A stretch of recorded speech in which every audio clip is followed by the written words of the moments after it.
Hello, everyone, and welcome to episode 30 of the Argument Clinic podcast. My name is Martin Sigalo, and I'm joined by my lovely podcast co-host, Lawrence Zhao. How are you, Lawrence? I'm doing peachy. You doing peachy? Where can I find one of those? Georgia, if I had to guess. All right, and that's how we start the show.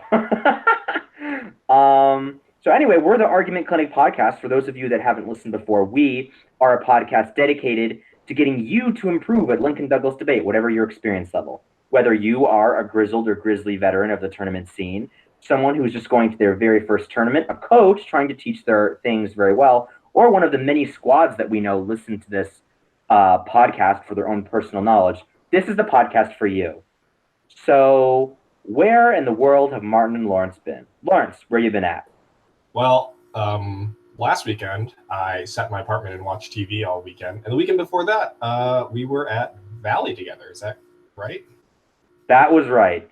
It's easy to lose track of time when you set your schedule by debate tournaments, but that is in fact correct. And guys, so I went there, and then before that I was at Yale. But so the weekend of Valleys, me and Lawrence got to hang out for the first time in a while. We played Mario Kart, and let me tell you guys, I thought I was maybe half decent at Mario Kart, but it turns out I was dead wrong. Lawrence easily smashed me in Mario Kart in almost every single game we played. I won one game, and that was a miracle. I only won that game because Lawrence skipped the first half of the lap as a way of pitying me. Jeez, guys, I cannot stress to you how much just Lawrence absolutely eviscerated me at Mario Kart. I also want to stress that I'm not that good, but Martin is indeed that bad. I was so bad. But anyway, it was a lot of fun though. We had a great time hanging out. We went to a marvelous dining institution. We were Perkins. Collectively, if you added our ages together, we were still the youngest person there by a lot. But the food was fine. And the company was great. So even though Lawrence just took me to task, somehow trying to make it easier and easier and easier for me, and I would just deny him by getting 9. Oh, it was really funny.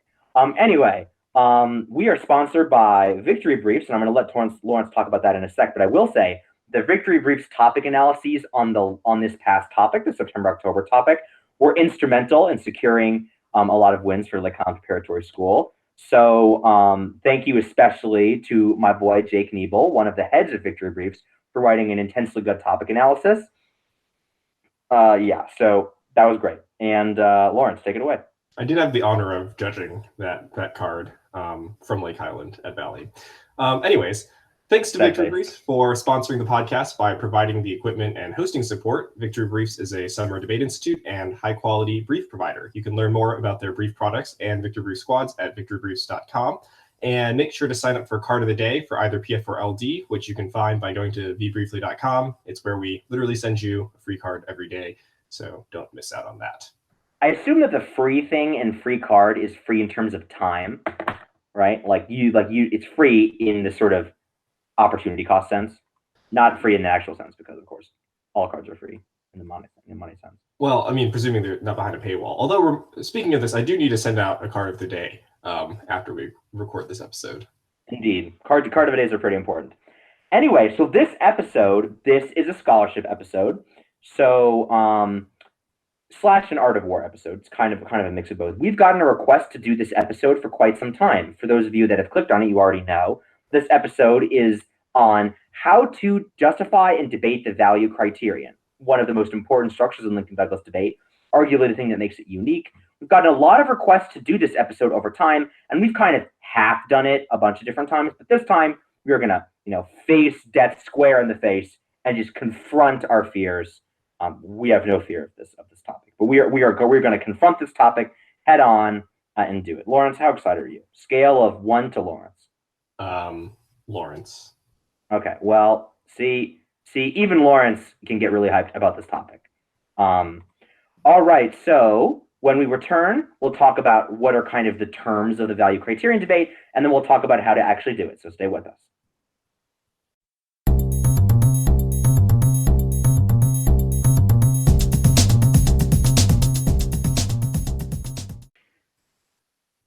welcome back. We'll discuss the terms of the value criterion debate before we get into how to actually do it. So I think that with the issue of criterion, I think that some of these things we're going to try and reveal as many important insights as possible. Now, we know that almost all of you have obviously heard of the value criterion before. You do Lincoln-Douglas debate, after all. But we kind of want to reveal some important facts about the criterion, so we're going to start by just getting really basic about it and kind of unraveling it from its core to expose some misconceptions that we think hamper people in their pursuit of the sort of thriving value criterion debate. Now, where we're going to start is we're going to start with some terminology. Okay, we're going to start with what some stuff means. So we know that there's a value premise, and we know that there's a value criterion. So, Lawrence, obviously the listeners have an idea of what a value premise is, but can you maybe put it into some more specific terms? What is a value premise? If I said, like, you have a value premise, like outside of debate, if I said real life, you have something something that is equivalent to a value premise, like, what would that look like? The thing that I strive to get to, or the thing that I most it's hard to use it without using the term value, but the thing you can use the term value. I was about to. The thing that you most highly desire, perhaps, or the thing that which you assign the utmost importance, something like that. Yeah, so it is at least one, valuable goal that you have, something that you think is important. I would say, sure. right? Right. Now, in the context of a debate, and we'll sort of get into this in a bit, we kind of tend to say that there are certain values that are more important than other values. But Lawrence, if I just said, like, what does it mean for something to be valuable to you? Or let's ask this question. So if I said, what are your values, Lawrence? What are some of the things that you might say? Imagine that you're a normal human person and not just someone who only plays Minecraft. That's hard to imagine. Probably value friendship, value education, value other people, value money, I guess, things like that. Things that most of which I would consider more or less instrumental to getting something in the end, which is usually something like happiness, well-being, satisfaction, something like that. Yes, the whole happiness, well-being, satisfaction, as if those things are different. How about anything else? So I definitely agree, and I really want to highlight something you said, which is that we have a lot of things that we like for the sake of something else, right? We don't like money because there's something inherent about paper that is interesting, right? We like money because it can help us acquire the things that we want. And, then the question becomes, what do we want? Friendship, you can think that you can value friendship sort of like in itself, but really you probably value it for other reasons. So, because like friends make you feel better, or like they help take care of you, or they're just fun to be around, the things that normal people care about. Yeah, so I think that's right. And so, but you mentioned that some things are in service of more sort of high level values, the things that you do for their own sake. So one of them is obviously this big bucket, of happiness. We do things for the purpose of being happy. We also do things in service of other big values. I think one of the biggest ones is we do things because we think that it is just to do them. That one I think is more of a social thing. Like society does things because it thinks they're just. We also do things because we think it's a moral thing to do. It's like, why do we, pick up a starving kitten off the side of the road and take it to a shelter or something, or adopt it, as the internet would seem to have you believe. And you oftentimes do that because you think it's the right thing to do. We do that for that reason. Can you think of some others, Lawrence? Nah. Something that starts with an F and ends with freedom. Freedom. We did it. We got there. Freedom, liberty. I think that people in society really, almost everyone, at some core level, thinks that you should do things for that reason. Okay. There's some interesting sounds going on over there. But so I think that what's important to realize is in the context of a value premise, the value premise is that really big thing you have at the top. It's not an instrumental value. It's a good thing that's good in itself. Something like freedom, something like justice, something like morality, etc. Happiness, perhaps, with a capital H. Now, Lawrence, you can't really have much debates. So, if someone's value premise, let's say, is morality, and you were just like, I'm just going to argue that my thing is more moral than yours. Obviously there are some difficulties there, and you would say, what difficulty would you say sort of comes up? How do we know what is moral? Yeah, something like that. Of course, that's the logical problem. But I want to imagine that you are maybe not in the context of a debate, right? And you're trying to just discuss this with a random person on the street or something, and then that's the point. Now, of course, there's the problem of you haven't really established what's moral, but I think for most random normal people, that's not really an issue because they're not super trying to justify their things, everything from the top down. But there is something that is an issue about it, and what do you think is that? I'm not actually sure. So if you're my thing, so let's say we're talking about gun control, and I was like, my thing is more moral because it respects our rights, and then your argument is yeah, well, it actually is more moral because it protects people. Right. So what's the problem there? I mean, just how do we compare that, I suppose? Yeah, that's what it is.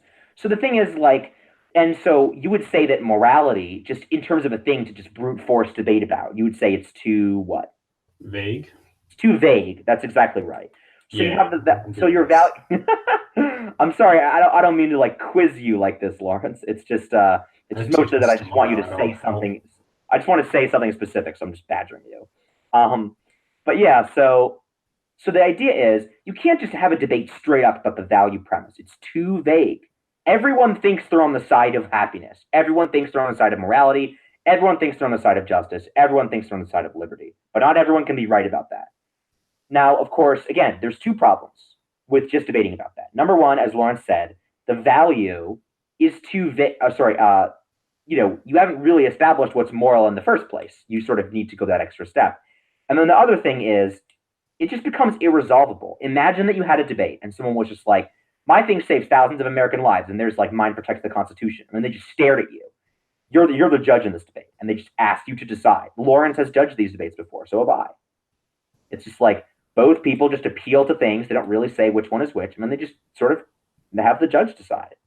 And basically, that puts you in a situation where it's you're 50-50 to win. And that has nothing to do with what you said. So to that end, we introduce criterion for values. Criterion is the singular of what, Lawrence? Criteria. I know this one. Yeah, there we go. Full marks. So criteria is a criterion for values. Now, if I wanted to give a criterion for values, just what is that? Something that, if met, means that, or accomplished or achieved or whatever the term is, provides you some avenue for determining if you are, whatever the value is. So if you are moral or are just or something like that. Yeah. So let's say that I wanted to, I was grading a paper, right? And I wanted to say, in order to get a perfect grade on this paper, you have to do three things. So kind of introduced criteria. Now, Lawrence, why might you prefer that over a system in which I just graded the paper and I was just I'm just going to figure out whether I like it? Well, because it gives you a way to clear up that vagueness and to tell you how to ultimately get to the thing that you want, which could be an A or a value in this case. Yeah, it's most of you are students. You would like the teacher to be held to specific standards, right? And that they have laid out themselves. They've said, I'm going to, if you meet these standards, I will give you a good grade. It's as simple as that. Whereas if you do it otherwise, it kind of gives them discretion to just do random stuff. And if you don't know how your paper is going to be graded, it's very difficult for you to figure out how to do well in the paper. That's why criteria can be good. Now, all that a criterion is it's just one of those things. Think of a criteria like checkboxes. If you want to do well in this paper, you have to do these three things. Now, a criterion is a criterion for values. what does it mean to have a criterion for values? Like let's put this in the context of justice, Lawrence. So you want to have a criterion for values. You have one checkbox, and your argument is, in order to be just, you have to meet that one checkbox. You have to give each their due. And that is a possible criterion. Is that what you're saying? Yeah. Okay, so the idea is like, so I want you all to kind of understand it in this way. So when people in debate and outside of debate are having discussions about what things they think are important, it can become really difficult to sort of resolve that discussion because they're just sort of talking past each other. I mean, you all have seen this. You're talking to a friend or relative, and you just, you make some argument, and they just like, sure, they make an argument against your thing, but it's just very separate from what you're saying. It's like not really about it. It's just all on the side issues. And the value criterion is supposed to narrow the discussion to that. It's a mechanism. How do you achieve morality? Well, let's be really clear about that.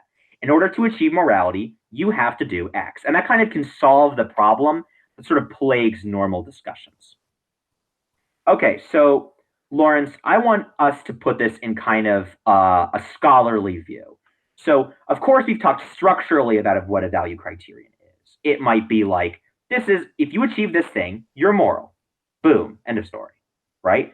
And they'll have their view of that, and you kind of debate them out, and we'll talk about that later. But from a scholarly perspective, what does a criterion look like most? If you were to find a part of sort of academia, and you were trying to find what the criterion thing is, like, yeah, we know what it is structurally in debate, but what is it scholar-wise? Like, what does it look like? So I would imagine that the thing that it most closely resembles in academia is philosophy, and in this context, I guess specifically ethics in debate. Okay, what's ethics? I'm sure there's a good Google definition for it somewhere. So it's the philosophy of decision making, right? So when you are making actual decisions in your life, ethics says, how do you know whether something is good or bad, right or wrong? What should you do with yourself? Sure. And I think this is kind of like an important distinction to make because there's a lot of philosophy, Lawrence. So Lawrence, there's a kind of philosophy called epistemology. Now I know for a fact that you know what this is. Epistemology. Oh. Sorry to keep ragging on you. But what's epistemology? Sorry. I know you know this one. You're good. You can beat me in Mario Kart, and I can beat you in random vocab quizzes. I'll take it. Go ahead. Sorry. What, epistemology being the study of knowledge? That thing? Yes, epistemology, the study of knowledge. Now, metaphysics is the study of just like big reality. Reality, big questions like does God exist? Blah blah blah. Yeah. So now there's a lot of that philosophy out there, right? And that philosophy isn't really applicable directly to our daily lives. I could say, hey, there's this theory. It turns out your mind is totally separate from your body. You'd be like, that doesn't affect at all whether I should buy a sandwich from Subway. So there's a lot of philosophy which doesn't affect us and the decisions we do directly. Epistemology, one of those. There will be no quizzes, listeners, on vocab, so you don't have to know that. But so there's a lot of parts of philosophy that do not have to do with exactly what we should do, but ethics does, and that's where philosophy lives. Now, guys, what I really want you to think about here is when you're picking a criterion, okay, structurally it needs to be a mechanism for values, but what it really looks like is just if I were to come to you and I say, I want you to give me a philosophy for how I should live my life. How should I do that? That's what philosophers have been trying to, that question they've been trying to answer for thousands of years, since the ancient Greeks. Ancient Greeks were searching for exactly that question. What is the good life? How do I live my life to the fullest? I want you all out there to think of yourself, what if you were a philosopher back in Greece? What if you were thinking, I want to set out a principle. I want to give myself a command, and I'm going to live this, and my life is going to be great. I'm going to make the best life as possible. I'm going to try and guide my life according to right and wrong. Now, what's the best way to do that? And I want you to think that's what a criterion is supposed to be. It's not supposed to be something like something really vague. It's not supposed to be justice. It's not supposed to be morality. It's supposed to be, here's how we act. Here's what we're supposed to do. Yes, I know we have to be moral. I know we have to be just. How do we go about achieving that? It's not an easy question to answer. Lawrence, though, has already come up with the answer. Lawrence, how do you be moral, Lawrence? How do I be moral? Teach me. My answer is somewhere along the lines of maximize expected well-being, but I'm sure there'll be many strong people who disagree with that. What if the well-being that you get isn't expected? That'd be cool too. Yeah, that's true. Just some bonus well-being, I'll take it. Extra well-being on the side. Yeah. So that's what I want. That's what I want you all to think about. A value criterion is basically a philosophy, and your argument in the debate round, in the Lincoln Douglas debate, is that this philosophy is how you should live your life. That if the judge wants to achieve justice, if in society we want to achieve justice or morality or happiness or freedom, we should strive towards that goal. That is the personal goal that more than any other will help you get there. Your opponent will also have their personal philosophy, and you will have a debate with them about that. Does that make sense, Lawrence? It does indeed. Okay, so I want to talk. So, Lawrence, now I'm going to put you back. I'm going to thrust you back into the real world and society. You're now an average, normal human person on the street. So, Lawrence, Lawrence A, aka Lawrence Average, Lawrence A, should we try and achieve morality? I would think so. Should we try and achieve justice? I would also imagine so. How about liberty? Should we have liberty? Should we have freedom? That seems good to me. Although there might be a case for some people not having some, but Should we maximize the happiness of people in society? At least to some extent, yes. Should we respect human dignity? Seems like also a good thing, presuming humans do have dignity. That is not a thing that Lawrence A would say. Okay, yes. Your conception of the average person is quite interesting. But yeah, because here's the thing, right, Lawrence? If you just ask the average person, how many quote unquote value criterions do they have? A lot. They have a lot, and it's a big mess, right? It's just a huge. We normal human people, if you just talk to someone, they're just like, hey, do you think that people are worth something? And they're like, yeah. And it's like, hey, do you like happiness? They're like, yeah. It's like, do you like freedom? Yeah. It's like all those things sound great. Now, here's the thing, though. Where the rubber meets the road, things get a lot more difficult, right? It's very easy for someone to say, hey, I like freedom. And then when it actually gets down to it, maybe it turns out they don't really think that freedom is important. Maybe they don't know how to get to it. Or maybe you're like, hey, and that's kind of what I want to express to you guys about debating the value criterion in front of the average human being. Because remember, guys, most of your judges, in fact, all of your judges, are normal human people. Some of them are debate coaches fused with normal people, like Lawrence and I, right? And we, of course, have very particular views on things. But most people, they understand that things are important. You don't have to convince them that liberty is good. They know that liberty is good. They agree with you already. They agreed with you before you walked into the room, which is why I want to kind of establish two different ways of thinking about the value criterion debate, okay? And this is a really important thing that I want you all to get. I want you to get this as the difference between exclusivity and ranking. Now, for a judge like Lawrence, the value criterion is exclusivity. That's the kind of debate that you're having. Now, what I mean by exclusivity is when you establish a value criterion, okay, in debate, what you are saying in front of some judges, some of the more technical judges, you are saying this is the thing that matters and nothing else matters. So, for example, the philosophy of utilitarianism, which is obviously one of the most common philosophies in all of debate. And that's the one that Lawrence was talking about in terms of maximizing expected and unexpected well-being. So the point is, now, for a true utilitarian, Lawrence, does a true utilitarian care about human dignity in itself? Yeah, no. Yeah, not in itself, but of course you could compare about it for other reasons and why. Because it would, in fact, have an impact on your well-being. Yeah, maybe treating people with dignity is a good way of achieving, well-being. But, by itself, dignity doesn't do anything. So what I mean by exclusivity is, for a utilitarian, right? If you are truly utilitarian, once you've established that you should care about happiness, which is, again, low bar, right? Care about happiness, obviously a low bar. But for a utilitarian, once you've done that, you then cease to care about all the other things that should matter to a normal human being. That happiness is not just the thing that matters, but happiness is the only thing that matters, and nothing else matters.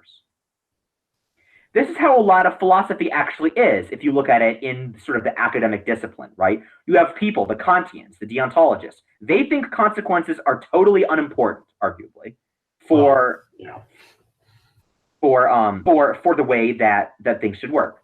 And consequentialists, on the other hand, think that consequences are the only things that are important. These people are diametric opposites. If you're a deontologist, you can't be utilitarian, and vice versa. You think that two things are important, but the other side thinks are exactly unimportant. So that's what I mean by exclusivity. That's why it's a criterion, singular, because it's not just that it's one thing that matters out of many things. For a lot of judges and for a lot of people, it's the only thing that matters. If you're doing it right, your criterion is the only thing that matters. But here's the thing. Most of your judges are not Martin and Lawrence. Most of your judges are instead random people who are, in fact, often parent judges as a way of fulfilling judging requirements. Now, Lawrence, so I've said that there's a kind of thing that's exclusivity, and there's another thing that's a ranking approach. Can you walk me through what you would do differently between debating perhaps in front of you and in front of a parent? Because in front of you, you would want to say, my criterion is the only important thing. Nothing else matters. But it's kind of difficult to convince the average person of that. So what do you do instead? So one potential way to go about it is not to say that yours is the only thing that matters, but rather that it just matters more than the other thing that your opponent is talking about. And so, in front of me, you might want to say, happiness is the only thing that's relevant. But in front of a parent, you might not be able to convince them that literally the only thing that matters in terms of being moral, or whether or not an act was moral, is that it promoted the most happiness, because they might, in fact, like normal people, be concerned with things like freedom, liberty, rights, dignity, etc. And so you don't really have to say in front of them, happiness is the only thing that matters, just that happiness should, at least in this instance, matter more than dignity, rights, etc. Yeah, definitely. And I think so. There are kind of two major ways of thinking about this, and I agree with everything you said. One way of thinking about it is to say that when you're in a debate, you're making the argument that there are values, and the judge holds all of those values, as well they should. But one value is just more central; it's more important than whatever way of achieving value that your opponent presents. So perhaps rights are more central to the way that we think about morality than happiness per se. And there's also kind of another way of thinking about it, which is very similar, but plays out slightly differently, which is you are saying, hey, we have these values, okay? And these values sometimes conflict. And when they conflict, you should prioritize this one if it's a conflict. Now, again, those kind of look at the same way, and I know, by the way, that you all have seen the new November-December resolution, and we're not going to talk about that here, but that resolution is a question of prioritizing the value of certain rights. And so you would want to say, this is more valuable than that. But you could also say, in the specific case of conflict, you should just pick this one if you're choosing between them. So that's the way of ranking different kinds of values. Lawrence, I also want to I kind of given a divide, right? A divide between the sort of set of judges that like exclusivity and this kind of judges that like ranking. And now I'm kind of bridge that divide a little bit. So, Lawrence, how easy would it be to convince you that happiness was bad or totally unimportant? And I realize those are different things, but It would be pretty difficult. Yeah. And that's the thing. It's true that in a debate round, in front of a pretty good judge, you could sort of systematically convince them. It's possible you could systematically convince them that happiness was totally unimportant. But that is way harder to do, even in front of a judge like Lawrence, than to just convince someone that happiness is just like should be put on the back burner for a little bit. It's not that it's totally done. There are some reasons to have happiness, but just in the case of perhaps the resolution or in case of some conflict, we should prioritize something else. We should, give more weight to dignity and rights in the context of the resolution. Lawrence, how are you doing? I'm doing pretty well. You happy on the inside? Sure. Are you free on the inside? Do you have dignity? No and no.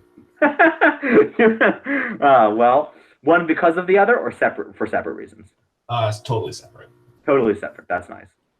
Okay, so we spent a lot of time just telling you what the value criterion is. So a lot of you are probably like, yeah, boring. Get on, move on. But a lot of the stuff we just said about ranking, understanding the criterion is going to be important to get to bring our criterion debate to the next level, to understand the task in front of you and then execute accordingly. And we'll sort of do that a bit later. I want to talk about one more thing, though. Lawrence, so let's say I have a criterion and you have a criterion. Okay, I'm willing to accept this this hypothetical. So should I? So who wins? Typically, whoever A wins that their criterion is the correct method for figuring out what action is more moral or just or whatever, and then whoever wins underneath that criterion by better fulfilling it. So I want to kind of distinguish between two different kinds of things, and this is a real thing that I just hate to see whenever I'm watching debates. There's just a huge misconception in debate about what the criterion is supposed to be. So, Lawrence, is the goal of having a criterion just to have one? So I would hope not. So your point is you just have one, you just lay it out there, and then you just create contentions that relate to it. Sure. Is that all? I mean, I know you have to do that, right? But is that all you have to do? No, typically not. You generally would need to prove that your criterion is a superior one compared to your opponents. Or at least that your criterion is true. Yeah. Has a warrant is good. Sure. Right? And that's the thing, and I know you've judged countless debates, Lawrence. You've judged countless debates, and I've judged countless debates where someone will just read a criterion, no warrant, and then just move on. That is fair. Yeah, that just makes me sad every single time. A criterion is not just some random thing you need to have. And it's not just something that you relate your offense to. Yes, it does that, right? But you need to say why it's good. Think about that you're in a philosophy journal, okay? You are writing philosophical essays with someone. Nothing's going to get done if you're just like, hey, I'm a Kantian. And they're like, that's nice, right? But why is Kantianism correct? You would never win a debate with a utilitarian if you were just like, hey, I like Kant. And they're like, that's good, but he's wrong, so you lose. And that's the point, right? Criterions aren't just things you have. They are things you debate about. And as such, like every other thing in debate, you need to justify it. It's not like a definition. For definitions, you just lay them out there, right? That's it. That's the one for your debate. Of course, you can debate about definitions, but that debate's weird and we're not going to talk about it. But ultimately, you debate about the criterion.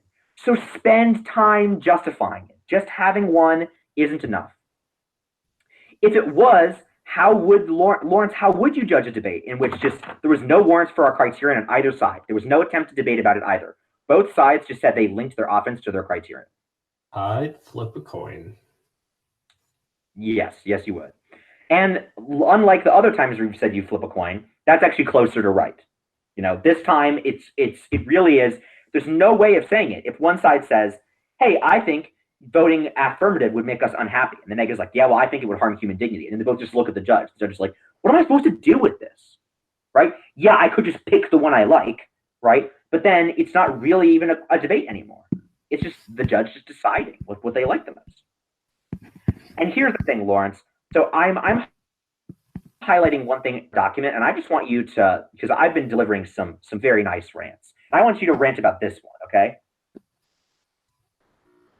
So there is this argument that is almost always made against the Criterion, at least in traditional debates, that goes something along the lines of, my first response is that utilitarianism isn't correct because it's hard to predict consequences. And my second response is that utilitarianism, doesn't really account for dignity, and that's my criterion. My third response is I actually am more utilitarian because I prove why affirming would make people sad.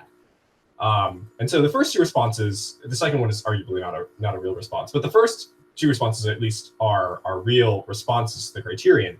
And the third one is in fact not a response to the criterion. It has absolutely zero things to do with whether or not utilitarianism is the correct ethical theory or whether deontology is the better ethical theory. It is literally a contention argument hidden as a response to the criterion. I think Martin is calling it a stealth contention argument here, and here's a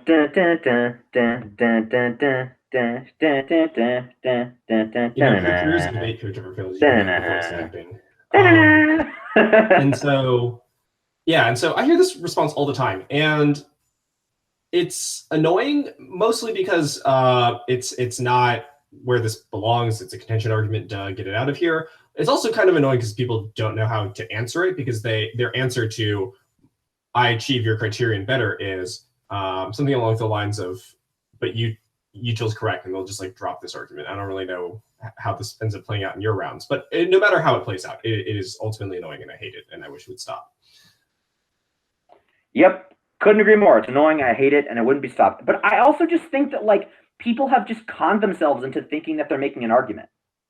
Right. If you say, "Hey, look at this criterion. I achieve it better," you have not made an argument. You've just said that later you might make one. Well, sometimes people read carded evidence and explain. Or sometimes they just make contention arguments there. Yeah, and I hate that too. Well, this is the same thing. I don't know why I said too. I hate that.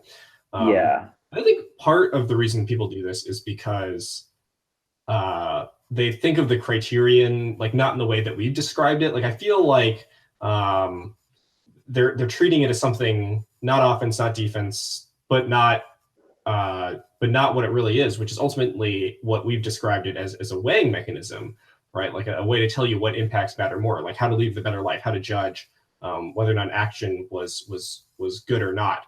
And so they're treating it in this weird thing, and they don't really know what to do with it.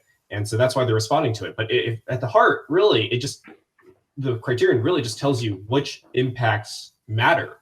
But it's not by itself any reason for why the resolution is true or false, or why you should or should not affirm the resolution.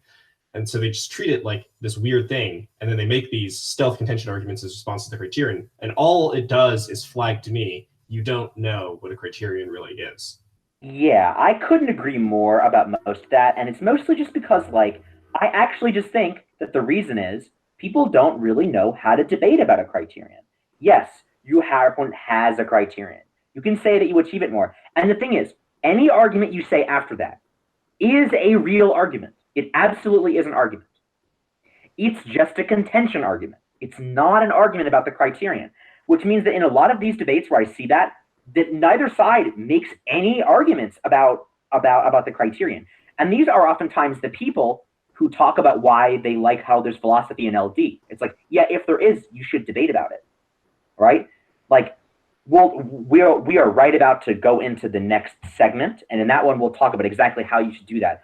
Listen closely to this next segment if you do this. We aren't trying to shame anyone here. We're just saying we see a lot of debates where people don't actually make any arguments about the criterion. And what we're going to do is we're going to let you know, or don't justify it. So what we're letting you know is, here's how you justify your criterion. Here's how you do it. And here's how you attack your opponent's criterion. It's not by saying, quote unquote, you achieve it better. That's not an argument. We will go into that shortly. Lawrence, do you have anything to add on what the terms of the debate are for values and criterions? You know what a value premise is. They know what a criterion is. They know that you have to justify it, and they know sort of roughly what would count as an attack on it. Sure. So, anything to add? All good by me. All right, great. When we get to the next segment, we'll talk about justifying and attacking criterions.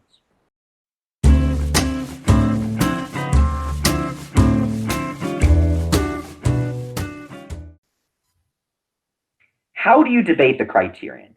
We'll start with how you justify a criterion. Lawrence, do you like warrants? Yes. How many warrants do you like in any given debate? Preferably at least one per claim made. At least one per. Yeah, that's true. How do you like 6 warrants? Would you like 6 warrants for a single claim? That probably, given the limited nature of debates and how short they are, would probably be a bad idea. Yeah, it would be unwise, but it might. Did I tell you, Lawrence, about the time where I was judging a debate and then someone just read a 5-minute long John Stuart Mill card as their only contention argument? You made a Facebook status about this. That was a tremendous debate, and that debater won. Don't do that, you impressionable youngsters. That's unwise. This is on the free speech topic, right? So it's just basically Mill's entire defense of free speech good. Yeah, he literally just read On Liberty down. Yeah. I don't really see a problem with that. He only made one argument though. It wasn't a tremendous diversity. He was just I just really want to read all these words. I loved it. It was tremendous, but it was very poor strategy wise. But yeah, I mean that kid had 2 warrants in the entire debate, one for his criterion and one for his contention. His opponent went fast and lost because he didn't answer his opponent's 2 warrants in the debate. And they were hard to answer. I mean, it's a whole book. That kid is a cautionary. That is a cautionary tale of debate things. So you need warrants for everything else. So Lawrence, if I wanted a warrant for something about the economy, how would you warrant that? If I said the economy, inflation is high, how do you warrant that in debate? I would go to Google. I would type in inflation plus high and find some economist who says that and use this empirical evidence to support that. What is empirical evidence? That which can be observed by observation. Okay, so most things in debate, you would say, have empirical kinds of warrants in the topic literature. Most of them, I would assume, do, especially those who lie on the more consequentialist side of things. Yes, so you would say, here's what happens in the world, look at it. So Lawrence, let's say we were sort of both outside, and you said to me, the sky is blue. And then I said, Lawrence, what's the warrant? What would you do to me, you think? You just point up, right? I physically take your head and make you look at the sun. That is far more like how our interactions would actually go. But if we were normal people, I would be like, hey, golly gee, why is the sky blue? And you'd be like, look up there, young gun. And then I would notice that the sky was blue. So at a certain point, empirical warrants are basically just complicated pointing. So when you're in contentions, if someone's like, hey, currently there are 39 shield laws in the United States at the state level. And then you were like, prove it. Then I would just read a piece of evidence, right? Where someone's like, hey, I've looked at the legal codes. Here are the 49 laws. They exist. So those are what we call empirical warrants. Empirical is spelled with an E. E-M-P-I-R-I-C-A-L. Not imperial or whatever with an I. Starts with an E. So an empirical claim. And now empirical claims are references to observation, as Lawrence said. You say, hey, we've observed this thing. If I'm standing next to Lawrence, he's just like, look up. And I'm like, oh, there it is. There's the sky. It's blue. I see. Right? Whereas in the context of a debate, you might say, here's an economist. Here are the statistics. Here are the figures. Inflation is high or whatever.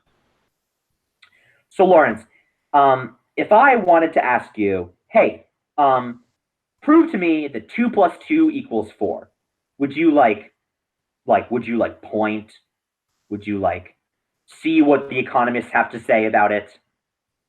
I'd probably hold up my right hand with 2 fingers on it, and then I hold up my left hand with 2 fingers on it, and then I move them closer together until it looked like they're right next to each other, and then I'd say, hey, look, there's 4.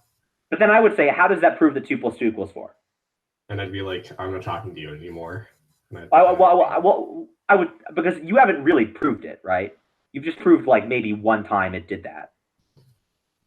How am I supposed to know that the next time you put 2 apples together within some other apples, there aren't 5 apples? It just seems self-evidently true. Although apparently there is like a very, very long proof to prove that 2 + 2 = 4. That's like an actual like long math thing. Yeah. I know. You're talking about the Bertrand Russell book, right? Yeah, something like that. For the principles of mathematics, which famously is a bunch of long proofs, and then there's a footnote which says, which by the way proves that 1 + 1 = 2. So I think that's what you are referring to. But if I wanted to prove let's say I wanted to prove that 2 + 2 = 4 without the aid of your fingers, right? Could I do that? I mean, probably. Probably. You have no faith? No. Okay, so how about this? Different example. We'll talk about the math example in a sec, so I can teach Lawrence some stuff. But like, let's say that I said, I want you to prove to me that morality consists in freedom. And I'd be like, show me the proof. Where is it? Confirm it by observation.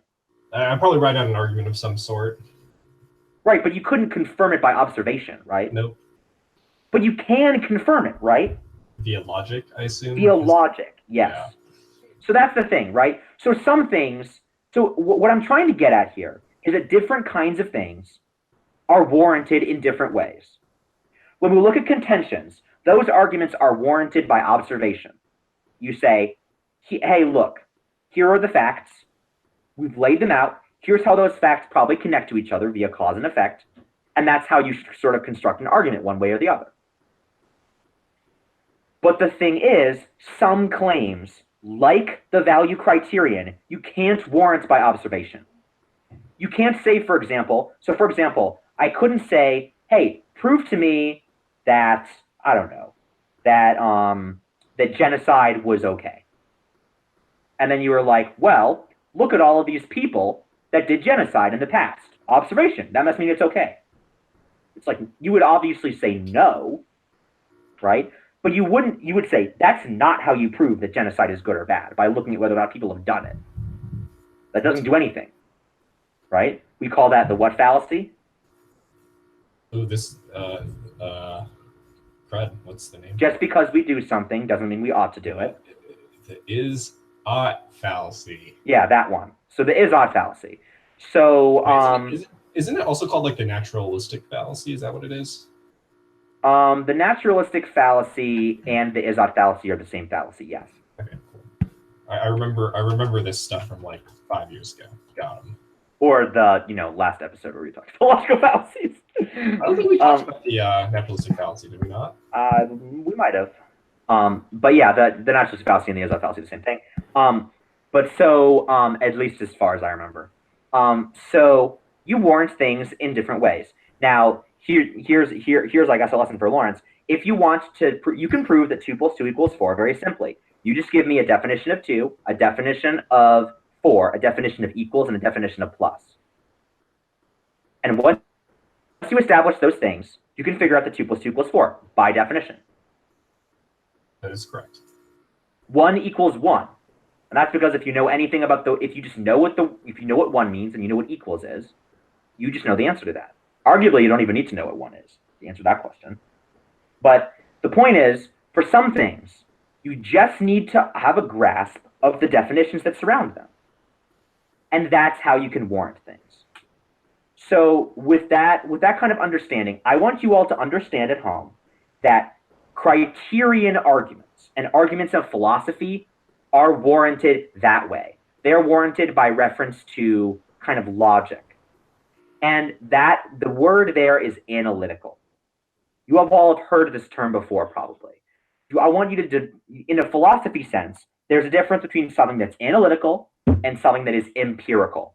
Okay? Empirical by observation, and analytical is related to definitions.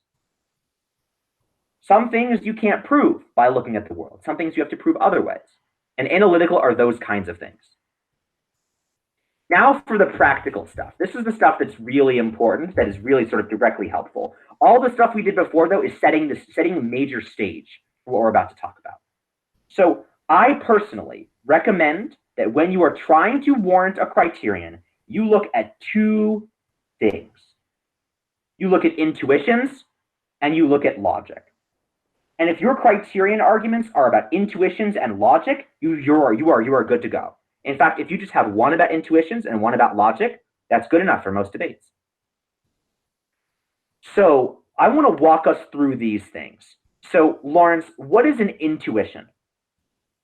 So intuition is some sort of pre-existing knowledge that you don't necessarily have to consciously reason your way towards. It seems it's instinctive, and it seems like something that is widely shared, something along those lines. Mm-hmm. What do you mean by the fact that it's instinctive? Like yes, like they're instincts. So what do we sort of think about instincts in our deliberation? There's sort of snap judgments, ones that you just sort of think are correct because they seem so obvious to you. Things that you don't need to reason your way further to accept, usually. So like an intuition that torturing babies is wrong is something that you probably don't need to consciously reason your way towards. You just sort of hold that opinion and that belief. And if someone were to argue with you, hey, you haven't proven that torturing babies is wrong, you wouldn't need to reason your way any further. You just say, no, it obviously is wrong. That, like, my intuition is that that is the case. Yeah, definitely. And I think, to even take it a step farther, because one of the things that you said, right, was that it was a snap judgment. I would argue that at a certain point, it's not even a judgment. You haven't judged anything. You just already know this thing. You already have it. It's a belief. It's just there, right? So, animals have instinct, right? And it's not that the reasoning for them is easy. It's that in many ways, it's not reasoning at all. So the point is, with intuitions, here's how you use them in the context of debate. So you argue that your criterion appeals to sort of shared communal intuitions. Now, you don't use those words, but you might say that something that the judge already knows is bad is explained by your criterion, or that your criterion just describes something that everyone knows is bad. And for the exact reason that everyone knows already that happiness is good. And therefore, we shouldn't have to justify it. In this thing, you want to appeal to shared experience. That's the key thing here, right? Because my emotions might be different from Lawrence's emotions. So when you're arguing for it, you're not saying, hey, we should support this thing. Instead, what you're saying is, we, as a human race, as a society, right, we all believe this thing. It is a thing that we all believe. We don't have to warrant that teaching babies is good. That torturing babies is wrong. We don't have to debate about that. We already know that it's right. So, Lawrence, can you think of some examples of kind of intuitive ways to justify a criterion? I think we talked a little bit about this above, where we're just like, most average people think that there are certain things that just sort of matter in a moral sense. So things like liberty, freedom, dignity, rights, et cetera, et cetera. And so sort of just further elaborating on some of those intuitions as the basis for a criterion could be a good way to go. So just like my criterion is protecting freedom, and that is sort of based in that intuition that freedom is valuable. Yeah. So what is just an example of an intuitive argument? I mean, we've all heard tons of intuitive justifications for criterions. So like what? Like, what's one that people say a lot?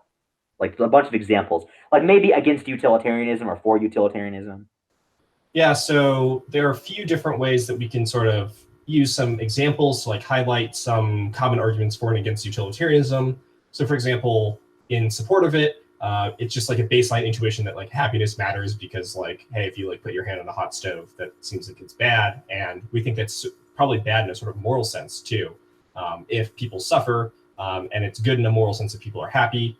Another argument for utilitarianism based in sort of an intuitive appeal is like, say, for example, we have the trolley problem, like there's a trolley coming down that's about to run over 5 people, but you can divert the lever or pull a lever to divert it onto a sidetrack where it only kill 1. And we think that's kind of intuitive because we just tend to think that, 1 person is less than 5. And if we can save 5 by killing 1, we should do it because all people are equal. So this sort of latches onto our intuitions of it being equal. But against utilitarianism, there's also many common sort of intuitive objections as well. So one that's raised is that it's not intuitive because it sort of turns you into a robot and not a person. So Bernard Williams kind of makes this point where he's like, if you were to be utilitarian, you'd just spend all of your time trying to maximize the good for other people. And that would make it difficult for you to make like very human decisions, like, should I save my mom versus should I save random stranger? And, a lot of people think, hey, that's kind of silly. You probably should save your mom over saving a stranger. Or maybe one other example of why utilitarianism might be intuitively wrong is known as the case of like the organ harvesters, where say a healthy person walks into a hospital with a bunch of organs that are totally healthy, and there were 5 people in the hospital that just each need one of his organs in order to survive. And so under utilitarianism, it might just be the case that the doctor is obligated to cut open this perfectly healthy person, take his organs, and give them to those 5 people in need, because if 1 equals 5, or 1 is less than 5, then you should do that. And that seems really unintuitive, that you should just cut up innocent people and give their organs to other people. And so for and against utilitarianism, there's a bunch of common intuitions that swing back and forth, and you can sort of use those to justify or refute util. Yeah, that was enormously comprehensive, and I have nothing to add. So number 1, we have intuitions, and that's the first kind of criterion warrant that I want to establish. The other one is logic. And what I have here is the more kind of analytical side of things. And what I want you to do when thinking of this, because it's really hard to stare into the ether and think of logical arguments in favor of a criterion. So first of all, number 1 big suggestion, and I really have this suggestion a lot because I think it's just way too overlooked. So first thing I want to establish is that you don't have to have any evidence to support a criterion. You need to have warrants, but you don't need to have evidence. You don't need to have cards. This is philosophy. You can be your own philosopher. That's one of the great things about philosophy. You can do it however you'd like. But you also don't have to do it all by yourself. There are people that have been thinking about utilitarianism for hundreds of years. I wonder if they have any reasons why it's good. Maybe find out what some of their reasons are. Look online. Look at the Stanford Encyclopedia of Philosophy, for example. It's a great place. But if you want to do it by yourself, my suggestion is to try and find a definition of something and then together. So for example, you might want to say, morality requires us to be able to differentiate between right things and wrong things. And the best way to do that is to have a clear distinction between what's right and what's wrong. Utilitarianism provides that. Therefore, utilitarianism is good. I want you to try reasoning from that. Go up, start with morality, and know that you have to end with whatever it is that your criterion, and try and make a definition argument about morality. What is morality? What is utilitarianism? Get those things as close to each other as possible. Create a chain of reasoning together. Now, again, this is easier said than done, which is why I think you all should read a bunch of philosophy and try and think about this yourself. But it is a good exercise to think of it yourself. Think, okay, so what is morality? Morality requires us to distinguish between right and wrong. Morality requires us to act in our daily lives. We couldn't act without freedom. Therefore, freedom is important morally. Again, that argument is not sound, right? But it's pretty good on the whole. At least it's better than a lot of criterion warrants. So go ahead and do that. And those are how you should think about trying to warrant your criterions, with appeals to logic and appeals to intuitions. Okay, so Lawrence, you've written down something right here that's kind of after that, and I would like you to talk about it because I don't know what you mean. Oh, sure. So there are 2 ways that some people go about warranting and justifying their value criterion. And the first way is a syllogism, and the second way as reasons to prefer. So the syllogism is just a bunch of premises that, that if all of them follow, we'll conclude that ultimately your value criterion is the one that you should accept. And this usually is phrased as some sort of connection between the value and the criterion. So when people are writing their value criterions, they'll say my value is usually morality, because ought in the resolution implies moral obligation.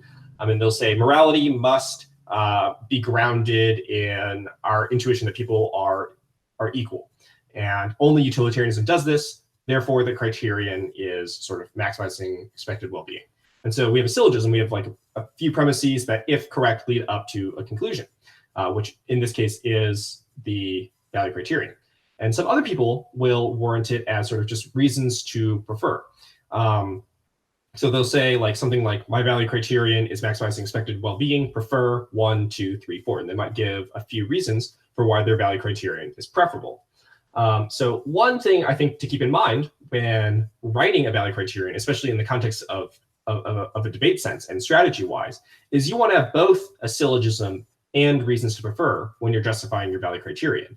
You want the syllogism because it's going to be a much more solid argument, one that is like more likely to be taken seriously by philosophers, one that is more likely to be cogent or sound, one that is like supported and has less holes in it.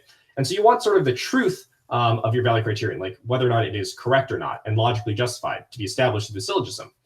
But one thing that you have to remember is that your value criterion isn't being evaluated in a vacuum as to whether or not it's true or not. It's being evaluated against your opponent's value criterion. And so you want some reasons for why your value criterion is preferable to other potential value criterions out there. And so you also want some reasons to prefer your value criterion.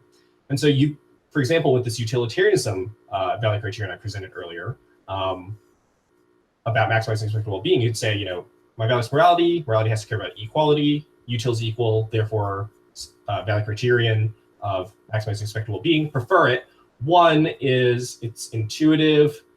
2 is it can deal with trade-offs. 3, it's the best way to protect the least well-off. And so all of those provide, those reasons to prefer at the bottom are good ways to leverage your value criterion against other people's value criterions. And so my basic point is, when you're writing one, make sure to have both of these things, a syllogism and reasons to prefer. Yeah, I think that's generally a good idea. Now, the thing is, like, logically, you don't need one. You could make do with either of them, not none of them. But the thing is, what Lawrence is basically saying is that if you have both of them, you're just in a really good spot, right? Yeah. I mean, and it's not like they're distinct. Like, reasons to prefer are themselves just mini syllogisms, but yeah, it's just a way to structure it when you're writing a debate case. Yep, that's right. Okay, so that's how you justify a criterion. If you have any more questions, send us an email at theargumentclinicpodcast@gmail.com if you have any questions about that stuff. Go to intuitions, go to logic. These are easy ways to think about how to warrant criterion arguments. Use examples, use definitions, use your own reasoning, give weighing arguments, etc. Now let's talk about answering other people's criterions. Many people have extreme difficulty with this, okay? So I have 4 general pieces of advice. Number 1, don't have these be about the contention. Now, this goes back to that stuff above we were talking about in the last segment about how I achieve yours better just isn't an argument. Do not ever make that argument. They save those arguments for the contention. I'll try not to. Thanks for the reminder. All right. So let's talk about general objections. When you provide general objections to someone's criterion, I have a couple of things to say. Number 1, this goes back to what we were saying in the earlier segment. It can be hard to argue that some things are totally unimportant. So you don't have to. It's okay. Just say that maybe they aren't important. So for example, if it's about happiness, you don't have to say that happiness is bad. And you don't have to say that there's literally no value to it. You just say maybe morality doesn't care about it, or that it's less important, and so you rank other things above it or something. And we'll talk about that in a bit. The second thing, whenever you make an objection, now Lawrence, how many objections have you seen to criterions that are completely true but just aren't relevant at all? A decent amount. So what might that look like? Let's say I went to your criterion and I was like, well, your criterion doesn't really have a bright line because you don't really say when we should have it and when we shouldn't. Probably not super persuasive to me either direction. Well, the thing is, it could be persuasive potentially. What would I have to add to that to make it persuasive? Like an impact to it? Yeah, and maybe exactly. What would it look like, you think? well, like this undermines the viability of their criterion or the truth of their criterion because why? I'm not. I mean, generally speaking, I don't find bright line arguments to be super convincing. Right, and you in the audience should never make one ever, right? But I think that's mostly because I've never really heard an impact for it, right? But a possible impact could just be like without any conception of when we should do the criterion and when we shouldn't, it just isn't really something that someone can effectively use. Yeah. Without compromising any of their other values. The real reason that no bright line arguments suck is that they assume a ranking model rather than an exclusivity model, right? Because the answer to a no bright line argument should just be, my argument is that we should do it all the time because nothing else matters, right? Right. That's the thing. But I think that if you're in the kind of lay debate model where you're thinking like, oh, it's really a question of ranking values against each other, then it shouldn't be that hard, right? Because you can just say, well, given that it's a question of ranking values against each other, you haven't really given a sense of when we should rank values, about where your values should rank among our values. Sure. Because you don't give a limit to it. Right. But no bright line arguments generally suck, so don't think I'm advocating those. But so the point is, your arguments need to have teeth. If you are objecting to someone's criterion, for example, if you just say their criterion justifies organ harvesting and then move on, there's no reason that the judge should care about that. You have to say, hey, organ harvesting is intuitive, therefore you should reject anything that justifies it. If you prove that your opponent's criterion can't account for human dignity, say why human dignity is important. I really want you guys to understand this. I really do, okay? Every argument you make against someone's criterion, always spend time explaining to the judge why this is actually a problem for their philosophy. Otherwise, it's just very easy for your opponent to be like, well, that doesn't sound like a problem at all. He never said why that was a problem. I like my criterion. Let's use that. Right. And they'll just bite the bullet on it and move on sometimes too. Yes. Biting bullets. Eating lead. So you have this thing about argument trees and mapping to find weak premises. Can you talk about that?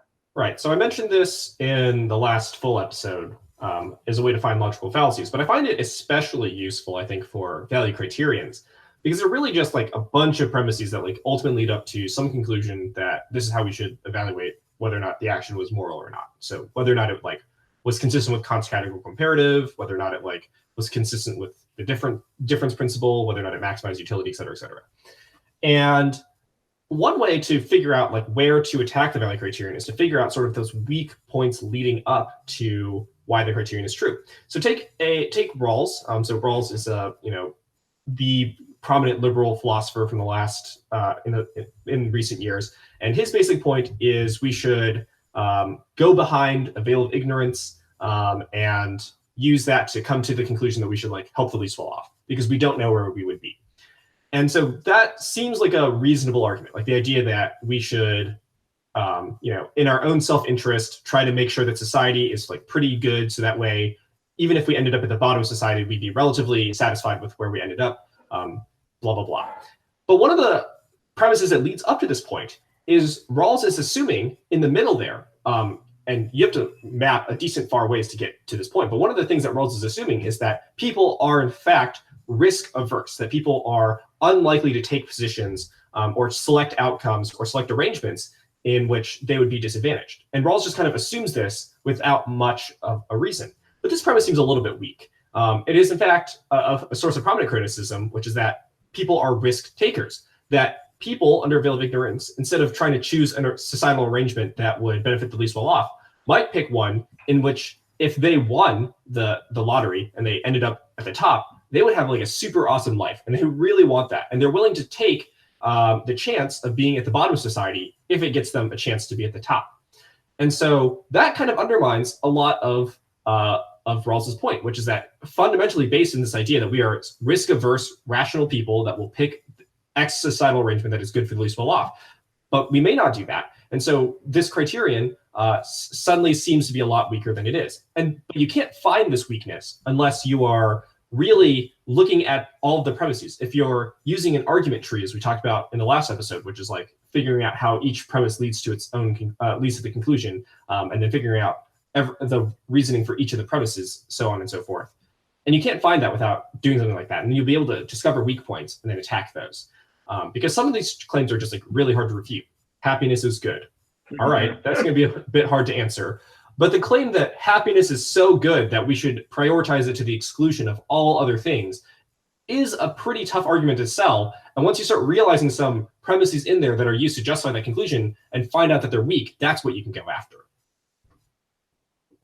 Yeah, so we talked about this a lot of times on the did we talk about this on the logical fallacies episode? Or I know there was one episode where we went down kind of like identifying premises, conclusions, validity. I think it was logical fallacies, right? I think so. Scrolling down into our notes, yes, it was logical fallacies. Okay, We're so prepared. So we are so prepared. So then third, so what we have here is, so we've just, those are kind of general objections. When you're answering someone, you can always make general objections once you kind of figure out their point. The last thing is ranking arguments. So Lawrence, when you say your criterion is a prerequisite to theirs, what does that mean? It's a very common debate argument. Right. So before we can use theirs, we have to use mine. Something like that. And what do people mean by before? That is a good question. I'm not exactly sure. I think a lot of times they're confused about what it means. They don't really know. Like when I would say it as a debater, I was saying it knowing full well that what I was saying is blatantly false. So I would usually go for Kant in most traditional debates. I say most traditional debates as if I had circuit debates, but I had like a grand total of 5 of them ever. So when I went for Kant, I'd just be like, this is a prerequisite to their criterion. And then I insert some reasons for like why before we looked at consequences, we really had to use my criterion or something like that. I don't really remember the reasons why. I feel like all of them were objectively wrong. So, well, the thing is, like, I think there are 2 different kinds of prerequisite arguments, although they are kind of end up the same thing. So one of them is a temporal prerequisite. So if you want to say that, you say, in order to sort of act on any philosophical principle like yours, we would need to do mine first. I think the classic example of this is we need to be alive in order to exercise any of our other rights. Sure. And then, and again, I think the confusing thing about this is that example also applies to this next thing. So that's a temporal, and then the other one's a logical prerequisite, which is to say that your criterion would not make sense without mine. So for example, if you wanted to say to act virtuously or something like that, right? You might want to say there is no such thing as human dignity in the absence of virtue, or you can't be virtuous without the concept of human dignity. It just does not make sense. Virtue just does not make sense. Does that make sense, Lawrence? Yeah. So the point is, right, those are the kinds of arguments that you want to make, and those arguments are pretty useful. Judges like them. You want to say, your criterion could not be executed without mine, or it just wouldn't make any sense without mine. If we don't think, for example, that humans have dignity, how could we want to maximize them? Or if there's no one left around because lots of people are dying, how can you say that those people have human dignity if you let them die? Or if you say that if we say that, happiness is important, you can make all sorts of arguments. So I have this other argument here, and this is the second one of these ranking arguments as ultimate goal. And I always view this argument as definitely kind of a charlatan move. But do you understand? Well, you must have heard many of these, right? The argument that like my criterion is actually the ultimate goal of theirs. Yeah, I mean, I kind of think of it as an impact turn to the prerequisite argument. That's one way to conceptualize it. I mean, I see this like a lot when other criterions attempt to establish like a procedure for getting to somewhere. So, for example, one answer to, for example, Hobbes might be that Hobbes was really just interested in keeping people alive to avoid the state of nature. And so the reason why we can have the government structured in such a way that mirrors totalitarianism is really just because we're interested in keeping people from killing each other when they didn't have a government. And if your criterion is just utilitarianism, you might just respond to their criterion by saying, well, they're just kind of interested in keeping people alive. That's what my criterion is interested in doing as well. So their criterion really is, the ultimate goal of their criterion is really just mine, to maximize people's staying alive. Yeah, and I think this is also super obvious in cases where criterions are quote unquote impact justified. Oh yes, for sure. Right? So like for example, if my criterion, and this happens, like I see these debates, someone's criterion is like, economic efficiency. And then the other person's criterion is utilitarianism, right? It's like the whole point of economic efficiency is utilitarianism. Right. So usually what happens is they've kind of just revealed that their criterion isn't a criterion at all, because a philosopher would never say, like, hey, you know what I think is the sole criterion for morality? Helping the economy. It's like, what? Yeah. Or like minimizing terrorism. And it's just like, minimizing terrorism is like good, but only because we think that consequentialism writ large is correct. Exactly. Yeah. Right. So the thing is, when someone's criterion obviously assumes that your criterion is correct, really it's just a smaller form of yours. And at that point shouldn't really be distinguished. And that has to be your argument. Your argument has to be their criterion's ultimate goal is mine, which means that like their criterion is nothing without mine. My criterion is really the one. It's the base criterion that this whole debate is based around. Right. Okay, and then the very last way that you address a criterion is you answer their specific warrants. And I kind of would just, I mean, this should seem obvious, but I really just want to make this clear, guys, okay? If your opponent has a criterion and they say why it's good, you have to answer those reasons. Those are arguments in the debate. Your opponent has said, hey, we should use my criterion of utilitarianism because governments use it. You can't concede those. If you want to win the criterion, you have to address those specifically. Also, don't let your opponent get away with saying things that are false. I see this happen all the time. People are just like, oh, governments have to be utilitarian. And then for some reason, everyone just accepts that that's like a reasonable thing to say. Yeah. Even though it's false, in my opinion. Or at least strong reason to think it's false, given that, for example, the government has a constitution. Yeah, the government isn't allowed to violate the Bill of Rights to prevent more violations of the Bill of Rights from happening. Now, obviously, the government has to care about happiness, or at least lives, right? But the government doesn't only have to care about lives. The government cares about all sorts of things. So the point is, really think about your opponent's argument. People sometimes make all sorts of arguments for years even, and that are wrong. Like that are just not true. And so listen to someone's criterion warrant and just really think about whether they're actually right. Even if it sounds good. Don't just think, that sounds right, that's probably good. Give them the benefit of the doubt. It is their burden to prove that their criterion is good. If they can't do that, they should lose the debate, and you should help them lose it by attacking their arguments. Don't let them get away with flimsy warranting. Provide counterexamples. If they have a random example, don't be like, wow, that sounds really intuitive. Be like, that's not intuitive. Here's my counterexample. For example, if someone said, here's the trolley problem, you can be like, the trolley problem isn't about utilitarianism, which is actually kind of true. It's about a different issue, right? And then you say, but the organ harvesting example really does prove that intuition goes the other way. Provide counterexamples. Don't let them get away with this stuff. Right. Okay, so we're kind of leaving now. Answer a criterion and how to justify one. Is there anything else you'd like to add as far as how you debate the criterion before we move on to our end segment? Maybe a few things. So one is sort of like thinking about the interaction between like sort of abstract principles and specific instances of that principle being applied, and thinking about how well they jive together.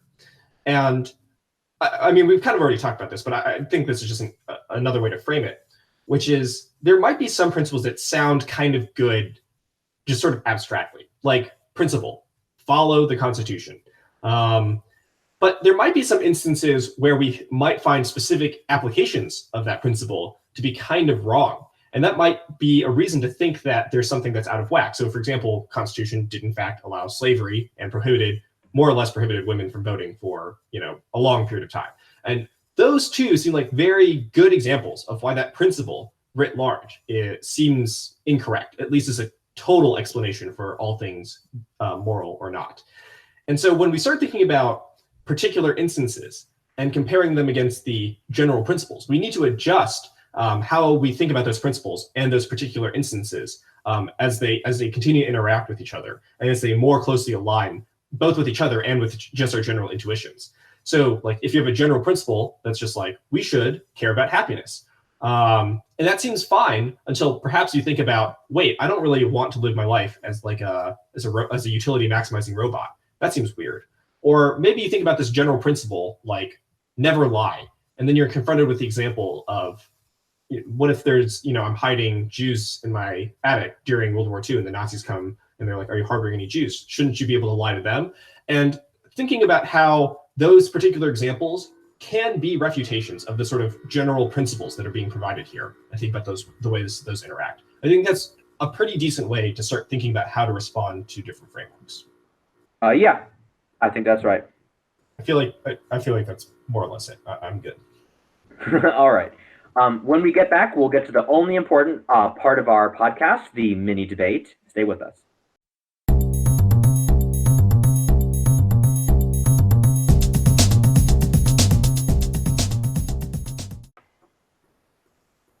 Thank you, everyone, for getting through the entire rest of this podcast with us. For some of us, it's been.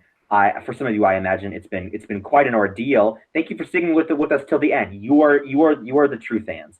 Thank you again to our sponsor, Victory Briefs, for providing us with all the support that we need to run a successful podcast, the hosting and gear support, and for providing just a great service in terms of briefs that really have directly facilitated Lake Highland winning a lot of debates. And so special shout out to Jake Nebel again. So now for the only important part of our podcast, the mini debate.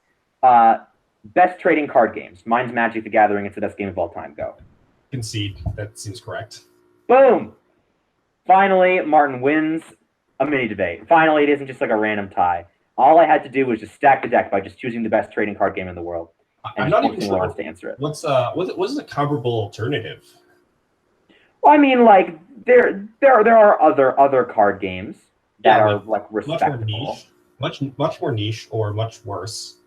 Yeah, I mean, like, I'm right. But I mean, like, Eternal card game is very good. That one's free to play, by the way.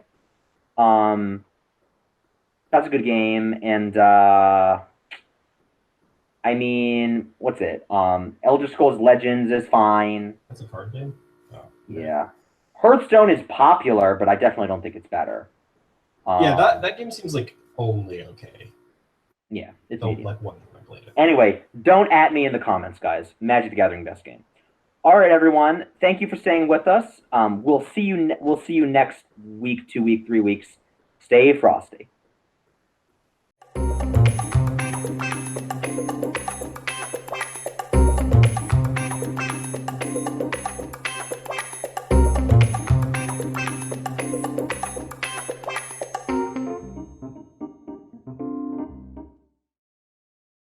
This isn't an argument. Yes, it is. No, it isn't. It's just contradiction. No, it isn't. Yes, it is. It is not.